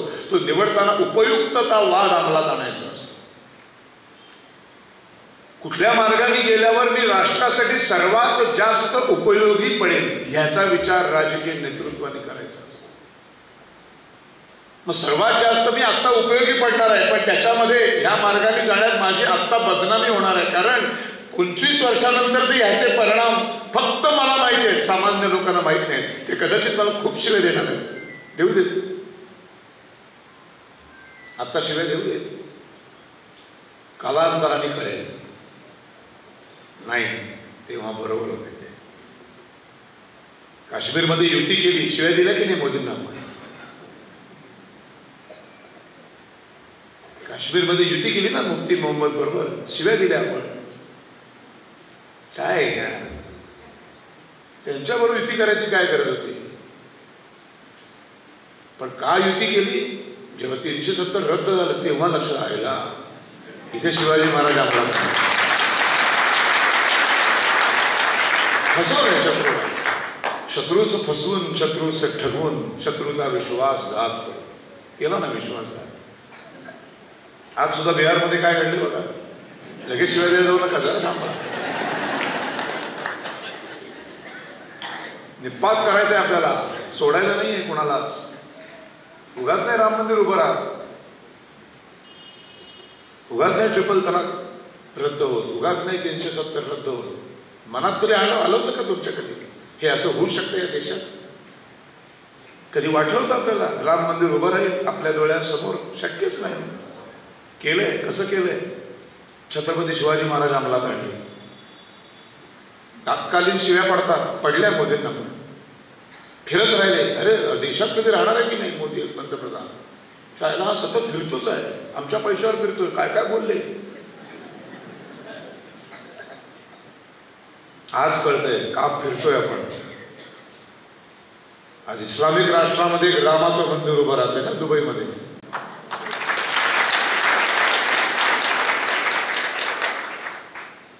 कसं उभं राहत आहे? काय केलं? फिरल्याशिवाय रिलेशन मेंटेन कशी होणार? पाकिस्तानला भिकारी बनवलंय, युद्ध न खेळता भिकारी बनले. योद्ध्याचं सर्वात मोठं तंत्र काय माहितीये? युद्ध न करता हरवणं. जे शिवाजी महाराजांनी केलं, जे बाजीराव पेशव्यांनी केलं. युद्ध नसतं का? उठसूट युद्धाला नसतं उभं राहायचं. बॅटिंगला उतरायच्या आधी बॉलर कोण आहेत? कुठले कुठले बॉलर आहेत? ऑस्ट्रेलिया बरोबर खेळायला जायचे. ऑस्ट्रेलियाच्या बॉलरची मेंटॅलिटी काय असते? तिथली पिचेस कशी आहे? तिथले बॉलर कसे बॉल टाकतात? अभ्यास करायचा असतो. 100 वेळा ते व्हिडिओ बघायचे असतात. स्ट्रॅटेजी ठरवायची असते. स्ट्रॅटेजी फार महत्वाची असते. आणि ही स्ट्रॅटेजी अंदमानामध्ये सावरकर सांगत होते की ह्या एमनेस्टी पिटिशनचा अधिकार आहे ना, तो वापरायला सुरू करा. आणि मग दर वर्षाला एक अर्ज, 11 अर्ज. बरे लपवले का त्यांनी? तरी हे लपवले का? जन्मठेपमध्ये लिहिलेच नसते ना. 11च्या 11 दयेचे अर्ज छापलेले आहेत स्वतःच. का तेव्हा त्यांना माहित नव्हतं भविष्यामध्ये अशी बिंडो माणसं भारतात जन्माला येतील आणि याचे विचित्रच अर्थ लावते? तेवढं का त्यांना कळलं नाही? स्वतःहून सगळं लिहिलेलं आहे. आम्हाला दया दाखवा, तुम्ही दयाळू आहात, आम्हाला इथनं सोडा. त्याच्या बदल्यात काय? बरं हे ना फॉर्मॅट असतात बरं का. अरे काय लव्ह लेटर न देते. आणि अशा सगळ्या पत्रांच्या खाली लिहिलेलं असतं युअर काय obedient servant, most obedient servant V D. Savarkar. ते गाढव दाखवते हजारोंच्या संख्येला असा लांबून कागद दाखवतो. कागद आहे काय कदा द्या असेल तर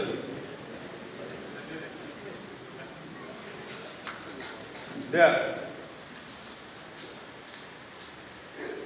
हे बघा गांधीजी सुद्धा असं लिहायचे most obedient servant M.K. Gandhi. हा बघा पुरावा आहे, पुराव्याशिवाय बोलत नाही. काय दिसलं तुम्हाला? काय दिसलं एवढ्यातला? काय वाचता आलं? गाढवपणा चालू आहे. सामान्य माणसं बोलतात हो, अरे ते दाखवता पुरावा दाखवता. पुरावा काय दाखवता? त्या काळामध्ये माझ्याकडे सगळी पत्र आहे.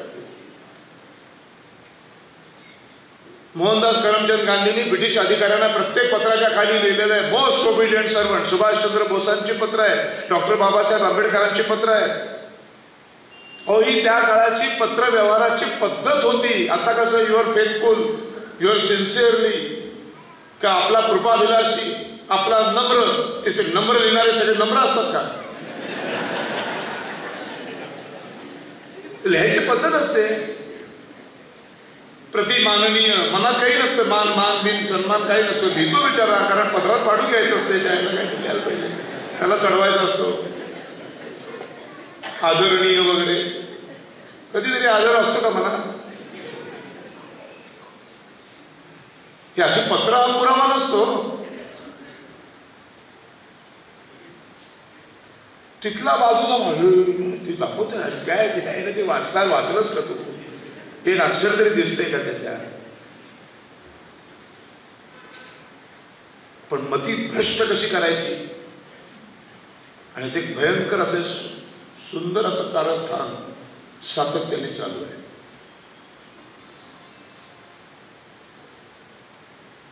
ते दयेचे अर्ज लिहित गेले 11, 12, 13, 14, 20 सालापर्यंत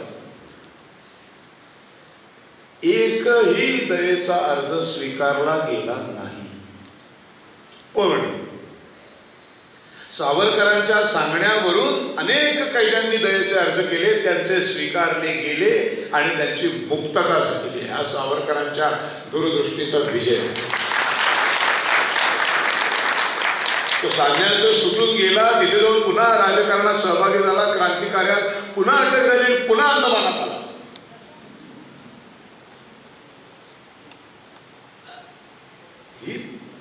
ही राजकीय मुत्सद्देगिरी म्हणतात. एकाही दयेचा अर्ज सगळे कचऱ्याची टोपली दाखवली सावरकर बंधूंची.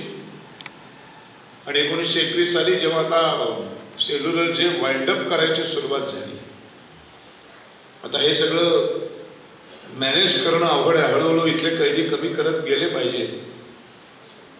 त्यावेळेला त्यांना तिथून कलकत्त्याच्या अलीपूरच्या जेलमध्ये आणून टाकले. कुठलीही शिक्षा कमी केलेली नाही. तोपर्यंत इकडे त्यांचे धाकटे बंधू नारायणराव सावरकर यांनी राष्ट्रीय काँग्रेसला अनेक पत्रव्यवहार केलेले आहेत की राष्ट्रीय काँग्रेसतर्फे असा ठराव पास करा आणि आपले सगळे राजकीय कैदी जे अडकले त्यांना सोडवून घ्या. तेव्हा त्यांनी एक पत्र लिहिलेलं होतं. तोपर्यंत सावरकरांचे दयेचे अर्ज 10 लिहून झालेले होते, गेलेले होते.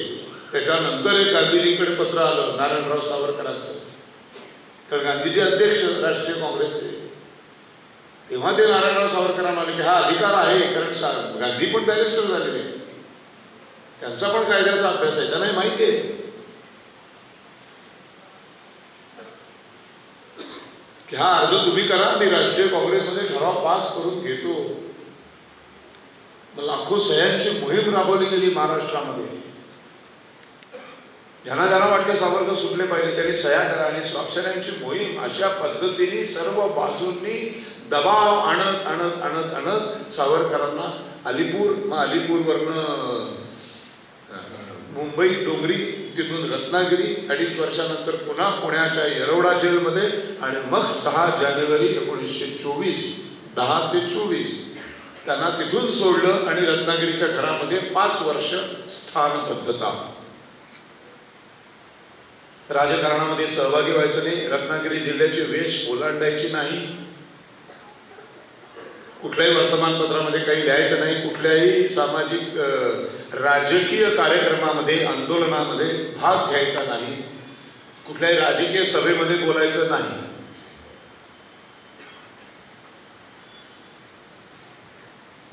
मग सावरकर म्हणाले, आता ह्याचा उपयोग कसा करायचा, तर ह्याचा उपयोग आता मी हिंदू धर्मातल्या जातीभेद संपवण्यासाठी करणार. समाज सुधारणेचं काम जे त्यांच्या डोक्यात सतत सलत होतं त्या कार्याला सुरुवात केली. तर ते राजकारण नव्हतं, ते समाज सुधारणा होती. त्याचा ब्रिटिशांची लढायचा काही संबंध नव्हता. आणि मग माणसांनी दलितांसाठी रत्नागिरी जिल्ह्यातल्या 500 विहिरी खुल्या केल्या.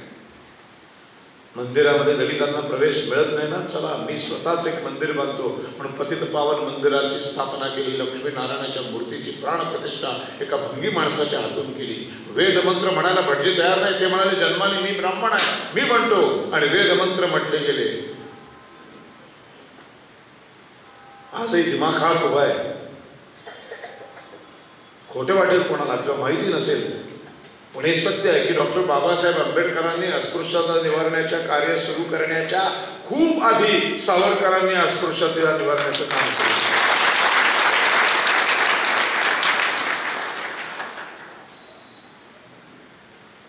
मी असं बोललो म्हणजे बाबासाहेबांचं महत्व नाही कमी होतं,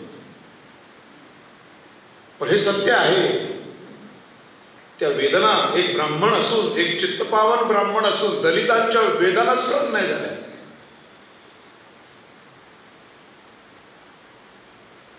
कारण हे सगळी माणसं आहेत.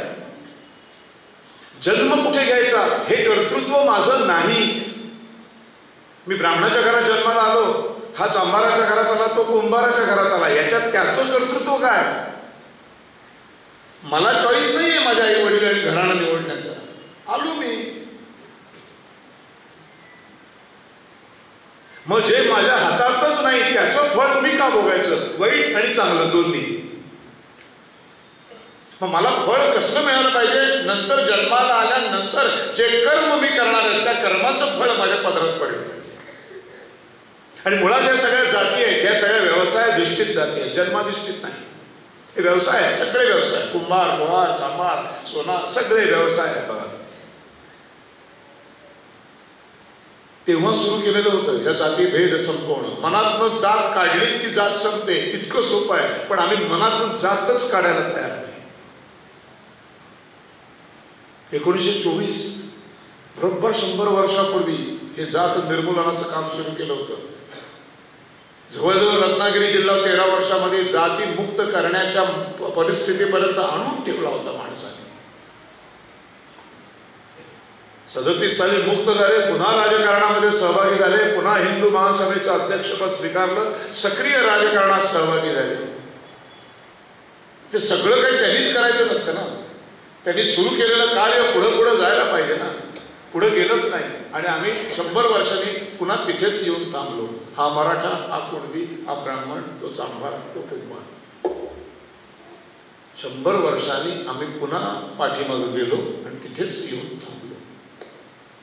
आज मारामाऱ्या सुरू आहे. ओबीसी समाज म्हणतो आम्ही मराठ्याला घेणार नाही. त्यांच्यामध्ये दुफळी कशामुळं? जातीवादामुळे. दुश्मन झाले एकमेकांचे. बाकीचे समाज बाकी बाजूलाच राहिले. काय दुर्दैव आहे.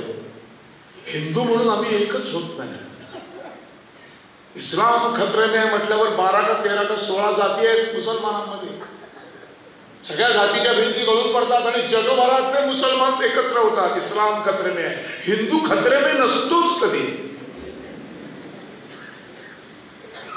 फक्त मराठा खतरेमध्ये असतो, ओबीसी खतरेमध्ये असतो, ब्राह्मण खतरेमध्ये असतो किंवा एक समाज खतरेमध्ये असतो. अख्खा हिंदू समाज खतरेमध्येच नसतो. आणि याचाच फायदा 5व्या 6व्या शतकापासून हुणांनी घेतला, शकांनी घेतला, ग्रीकांनी घेतला, डचांनी घेतला, पोर्तुगीजांनी घेतला, मुसलमानांनी घेतला, 5-5 मुसलमान शाह्यांनी घेतला, पोर्तुगीजांनी, ब्रिटिशांनी घेतला आणि स्वातंत्र्यानंतर काँग्रेसने घेतला. आम्ही एकच व्हायला तयार नाही. वज्रमूल आमची होतच नाही. ढोल मेहनत करू नकोस हे वाक्य म्हणायचं नाही सिनेमा. का नाही म्हणायचं? तर ढोल नावाची म्हणे जमात आहे. चांडाळा म्हणायचं नाही. का? चांडाळ नावाची जमात आहे. जा रे किती केस वाढले, जा जरा न्हाव्याकडे जाऊन केस कापडे न्हा.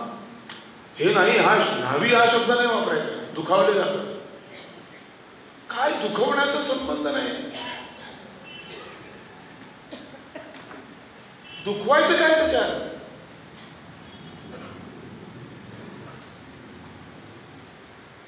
अरे केस कापणं ही कला आहे. न्हाव्याचं महत्व आपल्याला कोरोनाच्या काळात कळलं की नाही? आपल्या बायको नवऱ्याचे कापते असं केलं ना, किती भयानक कापून ठेवले होते. तेव्हा कळलं न्हावी किती सुंदर कापतो. कळलं ना. कामवाली बाई घरात येत नव्हती तेव्हा झाडलोट आणि झाडी पोछाचं काम किती महत्वाचं आहे. भांडी घासण्याचं काम किती महत्वाचं आहे. कशी घासत असेल ती. आम्ही हे खरकट टाकलेलं सोपं आहे का ते? संडास साफ करणं सोपं आहे का काम? बँकेच्या मॅनेजरचं जेवढं काम महत्वाचं आहे तेवढंच संडास साफ करणं महत्वाचं आहे का? तेही तेवढंच महत्वाचं आहे. हेही कोणीतरी केलंच पाहिजे ना. नाही तर 2-2 दिवसांनी संडास बदलावे लागतील. हो साफ नाही केलं तर काय याच्यात आणू शक्य नाही. भरलं दुसरं किती. ते तितकंच महत्वाचं आहे. त्याचा जातीशी काही संबंध नाही, त्याचा जन्माशी काही संबंध नाही. स्किल वर्क आहे सगळं. लोहाराचं काम नाही करू शकत मी. मला व्याख्यान उत्तम देता येतं, मला नाटकात उत्तम काम करतात, ते मला नाही दिलं देवानी कला.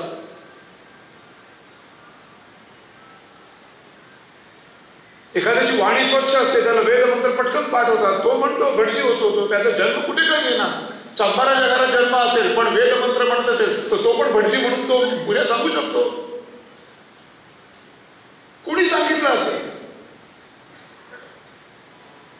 आता पुण्यामध्ये सहस्त्रबुद्ध नावाचा एक कोकणस्थ ब्राह्मण आहे, तो चांभाराचा व्यवसाय करतो.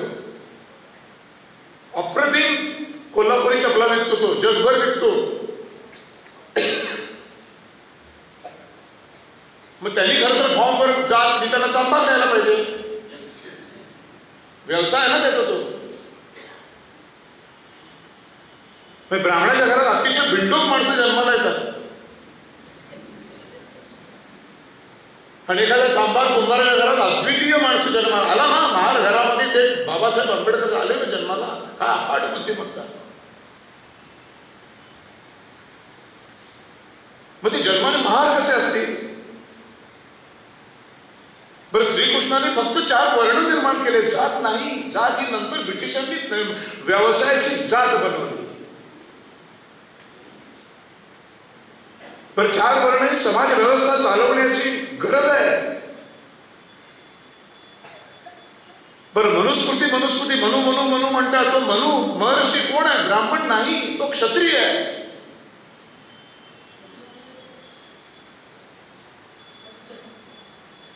तर बाबासाहेब आंबेडकरांनी हिंदू कोड बिल लिहिताना मनुस्मृतीचाच आधार घेतला, हे स्वतः त्यांनी सांगितलेलं आहे.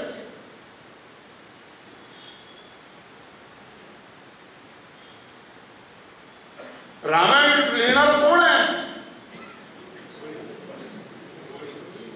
कोळी आहे ना.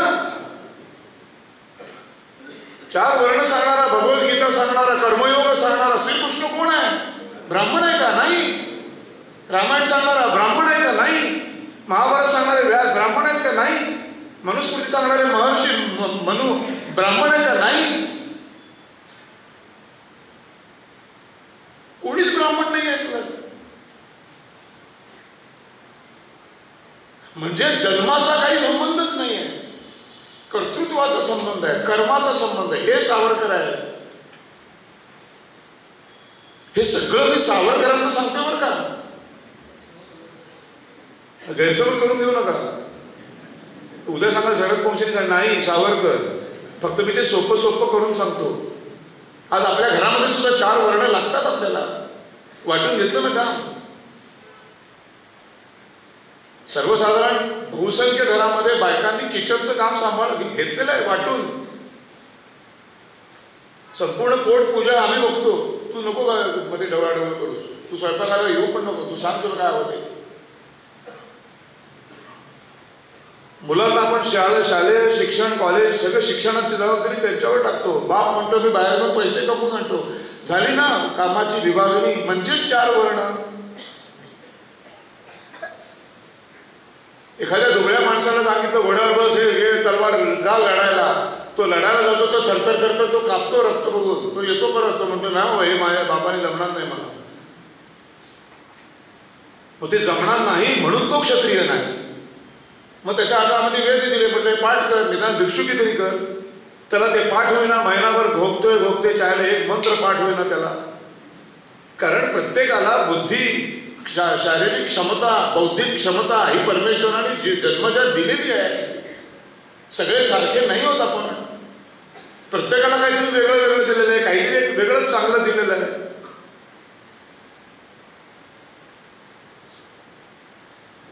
काय माणसाने मला कमाल वाटली की 1924 साली जेव्हा रत्नागिरीमध्ये सावरकर घराच्या बाहेर पडले, समाज सुधारणेसाठी, जात निर्मूलनासाठी काय यातना त्या माणसाला भोगाव्या लागल्या असते. असे पाडे असायचे माहिती तुम्हाला, महारवाडा, मांगवाडा, अशा वाड्या असायच्या. त्या वाड्यांमध्ये शिरायला सुद्धा देत नसते सुरुवातीच्या काळात. हा बामण आला वगैरे म्हणून. अत्यंत चिकाटीने, अत्यंत संयमाने, अत्यंत शांतपणे, सातत्याने जात राहिले. मला बोलायचे तुमच्याशी. मग कधीतरी त्यांना पहिल्यांदा प्रवेश दिला असेल, मग त्यांनी सगळ्यांना जमवलं असेल, मग त्यांच्यासमोर विचार मांडायला सुरुवात केली असेल. अशी समाज जागृती करत करत तुम्ही माणूस आहात, तुम्ही माणूस आहात, तुम्ही एकाच जातीचे, एकाच धर्माचे लोक आहात. एकच जात आहे आपली हिंदू जात, एकच धर्म आहे आपला हिंदू धर्म. असा समाज एकत्र करायला काय म्हणजे काय झालं असेल त्या माणसाचं. आजही बोलताना आम्हाला घाबरायला होतं, भीती वाटते.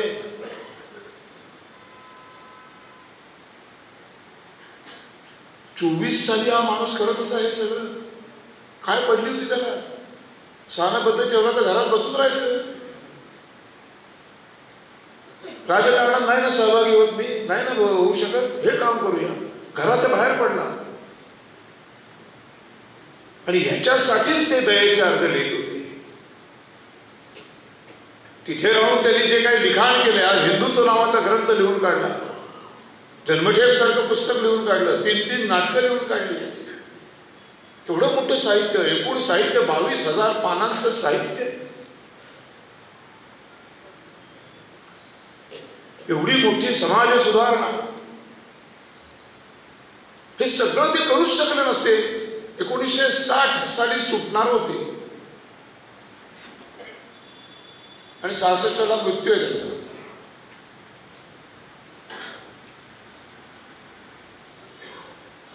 काय योगदान आहे हो माणसाचं, प्रचंड मोठं योगदान.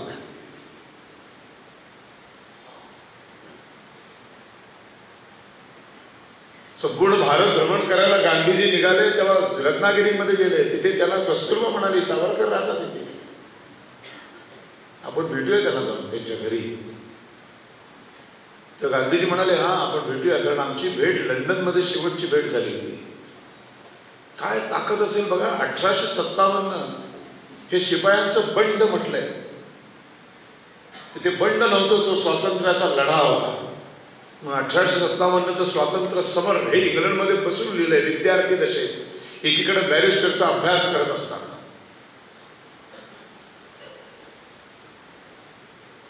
ते 1857चं स्वातंत्र्य समराची एक प्रत, त्याची इंग्लिशमध्ये भाषांतर भगतसिंगांनी केलं.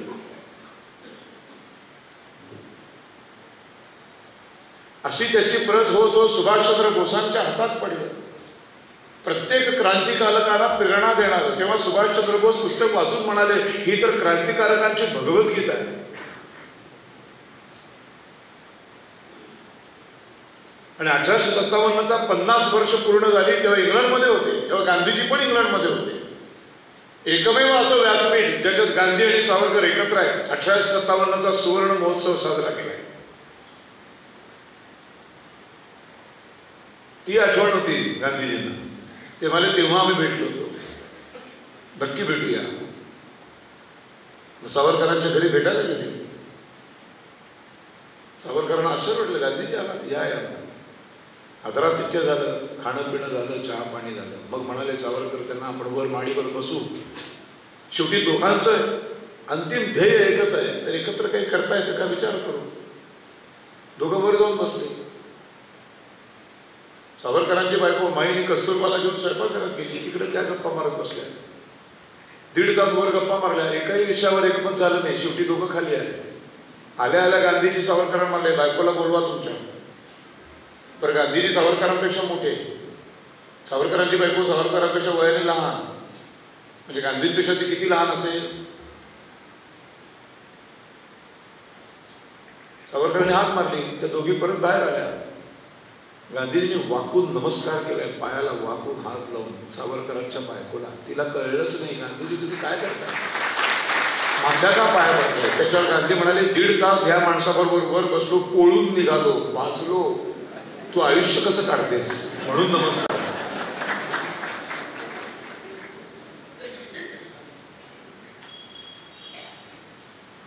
स्थानबद्धतेमध्ये असताना एक वाटक वॉरंट घेऊन आले, झडतीचं वॉरंट.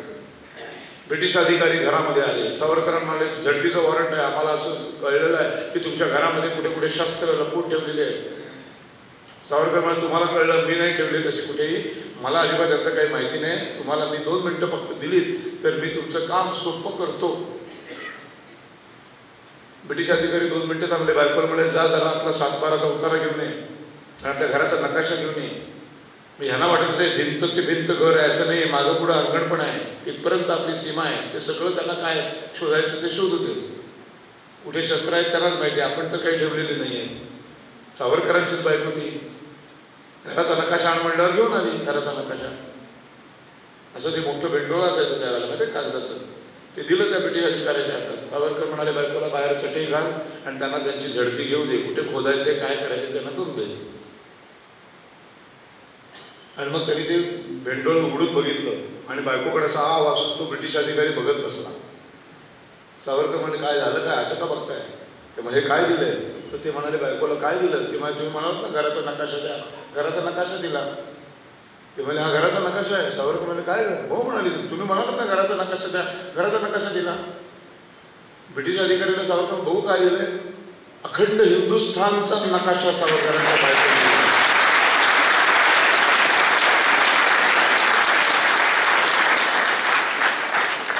काय फरक आहे बघा त्या बायकात आणि आपल्यामध्ये. आपल्याला विचारलं, तुमचं घर 722 square feet, state bank of इंडियाचं 22,000 रुपये दरमहा लोनचा हप्ता फेडतो, तेवढंच घर मला माझं वाटतं.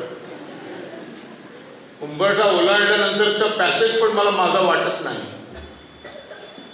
तर गल्ली कुठनं वाटणार आणि बुलढाणा कुठनं वाटणार आणि महाराष्ट्र आणि देश तर फार लांबचीच गोष्ट आहे. आपली अवस्था ही अशी भयानक झालेली आहे.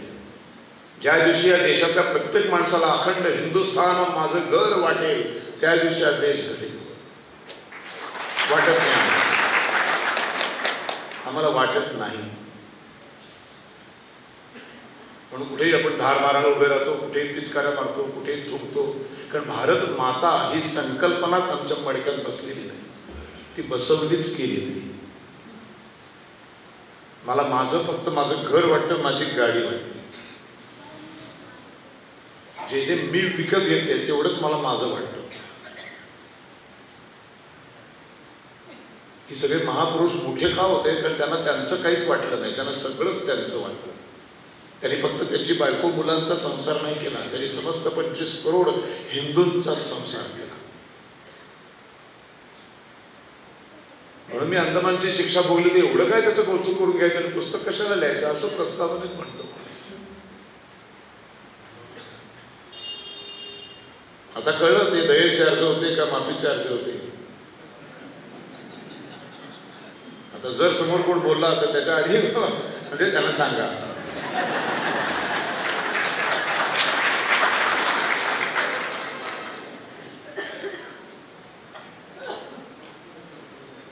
अशा या मी काय करायचं, सगळ्यात पहिल्यांदा मनातून काढून टाकायचं की जात असं काही नाहीच आहे. मी यापुढे कुठल्याही माझ्या आजूबाजूच्या माणसाकडे कुठल्याही जातीच्या चष्म्यातून त्याला बघणारच नाही. एकच जात, हिंदू जात. एवढं जरी आपण ठरवलं ना तरी आपण कुठच्या कुठे निघून जाऊ, एवढी ताकद आहे आपल्याला.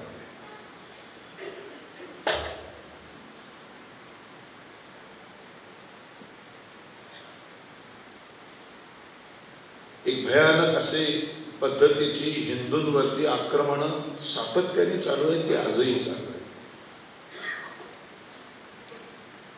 आजही रामाची जेव्हा 22 तारखेला प्राणप्रतिष्ठा होती तेव्हा देशामध्ये अनेक ठिकाणी मुसलमानांनी काही ठिकाणी अत्यंत घाणेरड्या पद्धतीने रामभक्तांवरती आक्रमण केली. सगळ्यांनी बघितलं ही हिंमत होते कशी. ही हिंमत होते कारण आपण दुबळे आहोत. तुम्ही म्हणाल आम्ही काय करणार, आम्ही सामान्य माणसं. तर सामान्य माणसंच इतिहास घडवू शकतो. म्हणून एक जपानचं उदाहरण देतो. हिरोशिमा नागासाकी बरबाद करून टाकलं अमेरिकेने अणुबॉम्ब टाकून. संपूर्ण देश दोन मोठी शहरं बेचिराख झाली. त्याचे भयानक परिणाम नंतरचे कित्येक वर्ष तिथे काही पिकत नव्हतं. जपान संपला होता. आंतरराष्ट्रीय स्तरावरती जपानला पूर्णपणे पुन्हा उभं करण्याची जबाबदारी पुन्हा अमेरिकेवरच टाकली गेली. पुन्हा अमेरिकेवर टाकले तर अमेरिकेने त्याच्या बदल्यात एक अट घातली की जपानमध्ये आम्हाला आमचे उद्योगधंदे सुरू करायची परवानगी द्या. आता सारखं ग्लोबलायझेशन नव्हतं. जपानच्या राज्यकर्त्यांचा नाईलाज झाला की ते पुन्हा देशाला उभं करतायत तर त्यांचे उद्योगधंदे इथे सुरू करायला आपण नाही म्हणू शकत नाही. मग त्यांची हॉटेल्स उभी राहिली, मॅकडॉनल्ड्स उभी राहिली, त्यांची मोठमोठी शोरूम्स उभी राहिली, गाड्यांची शोरूम्स उभी राहिली. पण जॅपनीज माणसाने, सर्वसामान्य जॅपनीज माणसाच्या मस्तकामध्ये अमेरिकन गेलेले होते. त्या प्रत्येकाने मनोमन ठरवलेलं होतं की त्यांना घालू दे दुकान, त्यांना घालू दे तिथे मोठमोठे स्टोर्स. एकही अमेरिकन दुकानामध्ये जाऊन अमेरिकेची एकही वस्तू विकतच घ्यायची.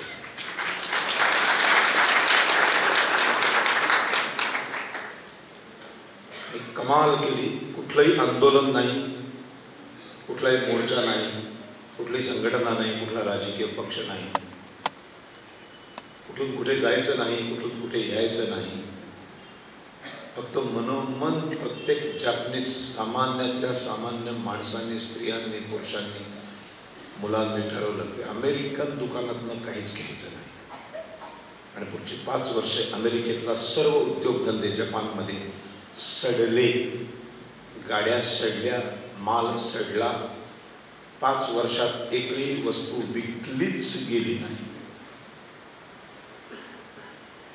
प्रचंड आर्थिक नाकाबंदी करून टाकली. करोडोंचा मालचा चुराडा केला आणि अमेरिकेला न बोलता वटणीवर आणलं. आपल्याला पण हेच करायचं आहे.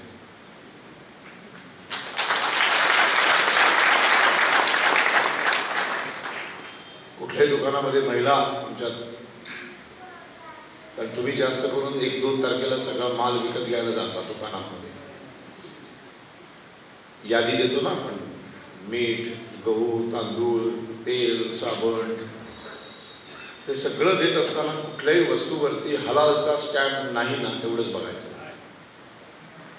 हलालचा स्टॅम्प म्हणजे हलालचा स्टॅम्प त्या वस्तूवर, प्रॉडक्टवर आणण्यासाठी त्या उद्योजकाला, हलाल कंपनीला पैसे भरावे लागतात. त्याच्या बदल्यात काही कालखंडासाठी वर्षाची वर्गणी, 2 वर्षाची वर्गणी भरून तो हलाल स्टॅम्प घेतो. तो हलाल स्टॅम्प तो अशासाठी घेतो वस्तूवरती कारण ती वस्तू त्याला जगभर विकायची असते आणि जगामध्ये 55 इस्लामिक राष्ट्र आहेत. आणि त्या इस्लामिक राष्ट्रांचा नियम आहे की हलाल स्टॅम्प असेल तरच इस्लामिक राष्ट्रामध्ये वस्तू विकल्या जातात. जसं आपल्याकडे ISI मार्क असल्यावरच ते विकलं जातं, तसं त्याच्यात काही चुकीचं नाही आहे, त्यांचा तो नियम योग्यच आहे. पण भारतामध्ये हलाल स्टॅम्पची गरज नाही. पण भारतामध्ये 22 ते 23% मुसलमान आहेत, जे 15 ऑगस्ट 47ला 8% होते, ते 23% ही गाडी आलेली आहे. या करायला तयार असलं पाहिजे. इतके स्वार्थी होऊ नका. आज पुन्हा एकदा सावरकरांवरती बोलण्यासाठी बोलवलं. आपल्या सर्वांचा खूप आभारी आहे. बाहेरही खूप माणसं दिसतात आणि इतकं सुंदर श्रोतृ वर्गासमोर बोलण्यासाठी फार मजा येते. अशी छान माणसं असली, मनापासून ऐकत असली की बोलायला पण मजा येते. पुन्हा कधीतरी बोलवा. बाजीराव पेशव्यांवर बोलतो, भारत काल आज उद्यावर बोलतो, अनेक विषय आहे. पुन्हा पुन्हा इथे नक्कीच मला यायला आवडेल.